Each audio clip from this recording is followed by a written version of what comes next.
የመካከለኛው ምስራቅ ሀገር ኢራን ከማትታገለው ሀያላጢ ጋር ተፋጣለች።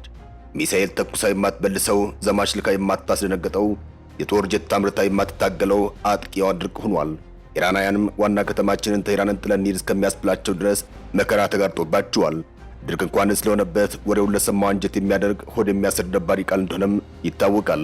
ውሃ ሲጠፋ የሚላስ የሚቀመስ ከማጀት ሲጠፋ ወንዞች ሲደርቁ ውሃ ማከማቻ ታንከሮች ባዶ ሲሆኑ ምድር በፀሐይ ስትለበለብ መሬትን መላስና መለስለስ አቁማ ድርቃ ስትሰነጣጠቅ ማየት ከምንም በላይ ይከብዳል። እኛ ዘንድ በዋግ የሚሆነው በቦረና የደረሰው በትግራይ የተከሰተው ስንቱን እንቆጥረዋለን። ብቻ ህመሙን ጠንቅቀን እናውቀዋለን። ኢራንም አሁን ተፋጣ የምትገኘው ከዚሁ ከባድ አደጋ ጋር ነው። አንድ የረሃብ ታሪካችንን የጻፈ ሰው የእኛ ገበሬ ድርቅ መጣ የሚለው መቼ እንደሆነ እንዲህ ይገልጻል። ረሃብ ማለት ዝናብ ባለመጣሉ ምክንያት መሬት የዘሩባትን ሳታበቅል ስትቀር፣ በዚያ ሳቢያም በረኝነት የተሰማሩ ልጆች በፀሐይ ሐሩር የተቆላውን ከታረሰው ማሳ እየለቀሙ ሲመገቡ፣ ወንዞችና ምንጮች የተደፉ በኋቃ አሊያም ሊጥ የፈሰሰባቸው መስለው ሲደርቁ፣ በጥልቀት ቢቆፈሩ እንኳን እንጥፍጣፊ ሲታጣባቸው፣ ላሞችና በጎች፣ ፍየሎች፣ ወተትም ስጋም ቆዳ የማይገኝባቸው ሲሆን አስቀድመው ግልገሎቻቸው በኋላም ራሳቸው ማለቅ ሲጀምሩ ትንሽ አቅም የነበራቸው የመጨረሻዎቹ እንስሳት በየበረቶቻቸው ጣረሞት ይዟቸው እየተንፈራፈሩ ሲሞቱ፣ በዚህ ምክንያት በቅድሚያ ከቤተሰብ ደካሞችና በሽተኞች በያሉበት ሲሞቱ፣ በአንድ መንደር ውስጥ በቀን ከ5 እስከ 6 ጊዜ በላይ የአቃብሮ ልፈፋ ወይም ጥሪ ማሰማት ሲጀመር፣ ከዚያም ጠንካሮቹ እየደከሙ ወደማይቀረው የዘላለም ቤታቸው ሲጓዙ፣ ቀባሪ አጥተው በየቤቱ ሲቀሩ፣ ቀየውንና አካባቢውን ትቶ ህዝብ መሰደድ ሲጀምር ያኔ ረሃብ መጥቷል ይባላል። ይህን ማየት፣ ይህን መስማት፣ ይህን ማስተዋል ምንኛ ይከብዳል። ቀጥለን ድርቅ እንዴት ይከሰታል? ድርቅን መተንበይ ይቻላል ወይ? ድርቅ የሚበረታባቸው የዓለማችን ሀገራት የትኞቹ ናቸው? ኢራንስ በምን ያክል ድርቅ እየተሰቃየች ነው? የሚሉ መረጃዎችን እናቀብላችኋለን።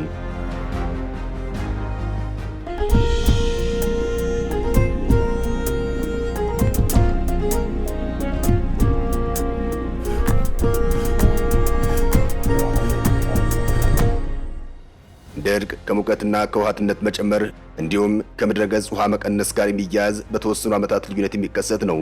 በመደበኛነት ከሚከሰት የድርቅ አደጋ ባሻገር ግን ድንገተኛ ወይም ፈጣን የሚባል የድርቅ አይነት ዓለማችን እየፈተነ ይገኛል። በተለምዶ በየ10 ዓመታቱ ይከሰታል ከሚባለው አይነት ድርቅ የማይተናነስ ጉዳት እያደረሰ እንደሚገኝም ባለሙያዎች ይናገራሉ። ድንገተኛውና ፈጣኑ ድርቅ ከፍተኛ ሙቀትና ትነት ብቻ ሳይሆን ጠንካራ ነፋስን መገለጫዎቹ ናቸው። ሀገራት ለዚህ አደጋ ቅድመ ጥንቃቄ ካላደረጉም ከፍተኛ ሰብአዊና ቁሳዊ ውድመት እንደሚገጥማቸው የኦክላሆማ ዩኒቨርሲቲ ተመራማሪዎች ይፋ ያደረጉት ጥናት ያሳያል። ላብነት አሜሪካ በ2017 በገጠማት ድንገተኛ የድርቅ አደጋ ብቻ $2.6 ቢሊዮን ኪሳራ እንደገጠማት ጥናቱ ያመላክታል። ጥናቱ ሀገራት እያጋጠማቸው ያለውን ድንገተኛ የድርቅ አደጋ ከጊዜ ወደ ጊዜ የጨመረ መምጣቱን፣ በቀጣይነት ድግግሞሹ እንደሚጨምር ጠቁሟል። ምድራችን ከባድ ሙቀት፣ ድንገተኛ የጎርፍ አደጋ፣ አውሎ ንፋስና ሌሎች አደጋዎች በድንገተኛ ድርቅ ምክንያት ለማስተናገድ ትገደዳለች የሚለው ጥናቱም በተለይ አርሶ አደሮች በዝናብ እጦት ችግር ውስጥ እንደሚወድቁ ያብራራል። ድንገተኛ ድርቅን መተንበይ ይቻላል? በየጊዜው ሀገራትን እየደጋገመ ያጠቃ የሚገኘው የድርቅ አደጋም ቀድሞ መገመት የሚደርሰውን ጉዳት ለመቀነስ ያግዛል። የውሃትነት መጠን መጨመርና የአፈር እርጥበት መቀነስ ዋነኛ የፈጣን ድርቅ አመላካች መሆናቸውን ተመራማሪዎች ይናገራሉ። በመሆኑም ሀገራት ድንገተኛ የድርቅ አደጋ ከባድ ብትሩን ሳያሰርፍባቸው የቅድመ መከላከል ስራን ለመስራት ቢያንስ የሚከሰትበት ጊዜ መተንበይ የሚያስችል ቴክኖሎጂ ኖራቸው ይገባል ተብሏል።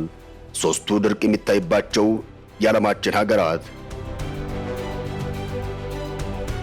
ዓለም አቀፉ የአየር ንብረት ማህበር ባስጠናው ጥናት መሰረት ሶሪያ፣ ኢራን፣ ኢራቅ በዓለም ከባዱን ድርቅ ያስተናግዳሉ።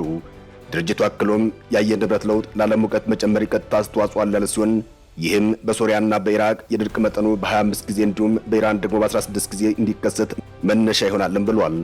ጥናቱ ከዚህ በተጨማሪም በአገራቱ ያጋጠመው አለመረጋጋት ከደረሰባቸው ድርቅ በቶሎ እንዳያገግሙ ስለማድረጉም ጠቅሷል። እነዚህ ድርቅ ከፍተኛ የሆነባቸው ሶስቱ ሀገራት አሁንም በድርቅ የመጠቃት ዕድላቸው ሰፊ ነው የተባለ ሲሆን ቢያንስ በ10 ዓመት አንዴ ክፉኛ ድርቅ ሊያጠቃቸው ይችላል ነው የተባለው። ይህ ይከሰታል የተባለው ድርቅ በአየር ንብረት ለውጥ ብቻ ሳይሆን በጋዝና ድንጋይ ከሰል ምክንያት ሊከሰት እንደሚችልም ተገልጿል። ጥናቱም ከሐምሌ 2020 እስከ ሰኔ 2023 ድረስ ያሉ ክስተቶች የዳሰሰ ሲሆን በእነዚህ ዓመታት በተከሰቱ ድርቆች ምክንያት እንደ ቲግረስና ኤፍራጥስ የተሰኙ ድንበር ተሻጋሪ ወንዞች ድርቅ እንዲገጥማቸው አድርጓልም ብሏል። በዚሁ ድርቅ ሳቢያም ሶሪያ፣ ኢራቅና ኢራን መጎዳታቸውን የጠቀሰው ይኸው ጥናት ድርቁ ከተፈጥሮ ይልቅ በሰው ሰራሽ ምክንያቶች እንደደረሰ ማስታውቋል። ኢራን ሰሞኑን በኢራን በተለይ በዋና ከተማዋ ቴህራን ታይቶ የማይታወቅ ድርቅ ማጋጠሙን ተከትሎም ፕሬዝዳንቱ ቴህራንን ለቀው መውጣት ሳይኖርብን አይቀርም ሲሉ ተደምጠዋል። በኢራን የጣለው የዝናብ መጠን እጅግ ዝቅተኛ መሆኑን ተከትሎም የውሃ ማጠራቀሚያዎች ባዶ ናቸው ነው የተባለው። ባለስልጣናቱ ቀውሱ እየጨመረ በሄደ ቁጥር ዜጎች ውሃ እንዲቆጥቡ ተማጽነዋል። ፕሬዝዳንት ማሱድ ፐዘሽኪያን በቅርቡ በቂ ዝናብ ካልጣነ በስተቀር በቴህራን ውሃ ማከፋፈል እንደሚጀምር ተናግረዋል። ነገር ግን የውሃ እጥረቱን ለመቅረፍ በተራ ማከፋፈል ብቻ በቂ ላይሆን እንደሚችል ተናግረዋል። ፐዘሽኪያን ማከፋፈሉ ካልሰራ ግን ቴህራንን መልቀቅ ይኖርብናል ሲሉም ተደምጠዋል።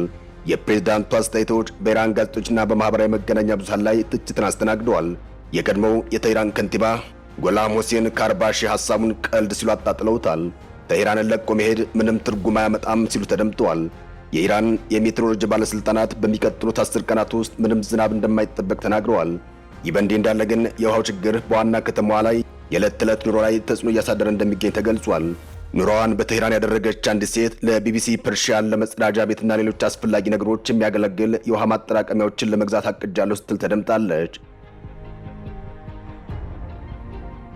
ኢራናዊ ራፐር ቫፋህ አህመድፑር በማብሰያ ክፍል ውስጥ የሚገኝ ቧንቧን በማሳየት ምንም አይነት ውሃ እንደሌለ የሚገልጽ ተንቀሳቃሽ ምስል በማህበራዊ መገናኛ ብዙሃን አጋርቷል።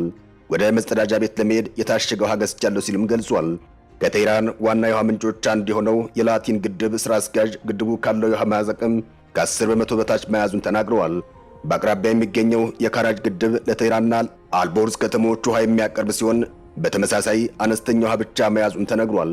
ከተወለድኩበት ጊዜ ጀምሮ ይህን ግድብ ባዶ ሆኖ አይቼው አላውቅም ሲሉም አንድ አዛውንት የአካባቢው ነዋሪ ለኢራን መንግስት ቴሌቪዥን ተናግረዋል። የካራጅ ግድብ ስራ አስኪያጅ የሆኑት ሙሐመድ አሊ ሞዓለም እንዳሉት የዝናብ መጠኑ በከፍተኛ ደረጃ ቀንሷል። የዝናብ መጠን ካለፈው ዓመት ጋር ሲነጻጸር በ92 በመቶ ቀንሷል ሲሉም ተደምጧል። በግድቡ ውስጥ ያለንም 8 በመቶ ውሃ ብቻ ነው ሲሉ ተደምጧል። እናም አብዛኛው ጥቅም ላይ ሊውል የማይችል ብሎም የሞተ ውሃ ተብሎ የሚታሰብ ነው ሲሉም መንግስት አሁን ተስፋው በበልግ መገባደጃ ላይ ዝናብ ሊጥል ይችላል የሚል ብቻ ሆኗል ነው የተባለው። ነገር ግን የሜትሮሎጂ ትንበያዎችን አያሳዩም። የኢራኑ የኤነርጂ ሚኒስትር አባስ አሊ አባዲም ሁኔታው በቅርቡ የውሃ አቅርቦት እንዲቋረጥ ሊያስገድድ እንደሚችል አስጠንቅቀዋል። አንዳንድ ምሽቶች የውሃውን ፍሰት ወደ ዜሮ ልንቀንስ እንችላለን ሲሉም ተደምጠዋል። ባለስልጣናቱ ከመጠን በላይ ውሃን የሚጠቀሙ ቤቶችና የንግድ ቤቶችን ለመቅጣት ማቀዱን አስታውቋል። የቴህራንን የውሃ ችግር በዝናብ እጥረት ብቻ የተከሰተ አይደለም ሲሉ ይደመጣሉ። በመዲናዋ ለዘመናት በቆየው የውሃ መሰረተ ልማት ምክንያት የተከሰተው የውሃ ፍሰትንና በቅርቡ ከእስራኤል ጋር ለ12 ቀናት የዘለቀው ጦርነትን ምክንያት ጠቅሰዋል። በዚህ ግጭት ወቅት እስራኤል ሰኔ 15 ቀን በሰሜናዊ ቴህራን የታጅሪሽ ሰፈር ላይ ኢላማ ማድረጓም ተገልጿል። ከዚያ በኋላም በአካባቢው ከባድ የተባለ የጎርፍ መጥለቅለቅ መከሰቱን የሚያሳዩ ተንቀሳቃሽ ምስሎች ወጥተዋል። በጥቃቱ ማግስትም የእስራኤል መከላከያ ሰራዊት የኢራንን ጦር ማዘዣ ማዕከላት ላይ ማነጣጠሩን አስታውቋል። ነገር ግን ይህ የውሃ እጥረት ቀውስ ከዋና ከተማም የሰፋ ነው። የቴህራን ብሔራዊ የአየር ንብረትና ድርቅ ቀውስ አስተዳደር ማዕከል ኃላፊ የሆኑት አህመድ ቫዚቨ ከቴህራን በተጨማሪም በሌሎች በርካታ ግዛቶች ውስጥ ያሉ ግድቦች አስጊ ሁኔታ ውስጥ እንደሚገኙ አስጠንቅቀዋል። በግድቦች ውስጥ ያለው የውሃ መጠን በመቶኛ ሲሰላም በነጠላ አሃዝ የሚቀመጥ እንደሆነም ገልጸዋል። በኢራን ሁለተኛዋ ትልቅ ከተማ የሆነችው ማሻድ ባለስልጣናትም እጥረቱን መከሰቱን ገልጸዋል። ኢራን ከማትታገለው፣ ከማጥለው፣ ከማትታኮሰው ኃይል ጋር ተፋጣለች። ተፈጥሮን ታግሎ ለማሸነፍ የሰው ልጅ የተሰጠው አቂም በቂ አይደለም። መልሶ ያለው ከተፈጥሮ ባለቤት ዘንድ ከፈጣሪ ነውና በድርቅ ለተጎዱ አካባቢዎች ምሕረትን ያደርግላቸው። የሰው ልጅ አቅም ፈጣሪ የሰጠውን ተፈጥሮ ጠብቆ ማቆየት ነውና በተፈጥሮ ላይ አንጨክን፣ ምድራችንን አናስቆጣት የዛሬው መልእክታችን ነው። ሰላም።